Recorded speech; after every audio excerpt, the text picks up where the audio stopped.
তো শুনেছি কিছুদিন পূর্বে এই 1 মাসের ভিতরে এই দান্নতুল ঈদগাহ ময়দানে মুফতি আমির হামজা সাহেব এসেছিলেন।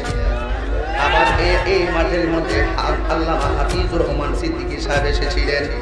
এই মাঠের মধ্যেই আব্দুল্লাহ আল মাওলানা আব্দুল্লাহ আল আমিন সাহেব এসেছিলেন। এই মাঠের ভিতরে আবার আমি তাহিরি এসেছি। তবে আমার একটা কথা হলো, উনারা এক একজন এসে এক একভাবে বয়ান করেন, আমি এসে আমার মতো বয়ান করি। আমি আল্লাহর কাছে প্রায় সময় বলি, আল্লাহ এক একজন উলামা একটা বিভিন্ন চিন্তা নিয়ে বিভিন্ন ময়দানে ভাগাভাগি হয়ে চলতেছে। ও মালিক, প্রত্যেকটা আলেম উলামাকে আজকে যদি এই ময়দানে এই 4টা বক্তা এই মাসের ভিতরে ওয়াজ করে গেছে, এই 4টা বক্তা যদি নবীর তরিকা মতো একটা লাইন আইসা যদি একটা ময়দানে আসতাম, তাইলে এই বাংলাদেশের ভিতরে সুন্নিয়তের পতাকা পথ করে উঠত।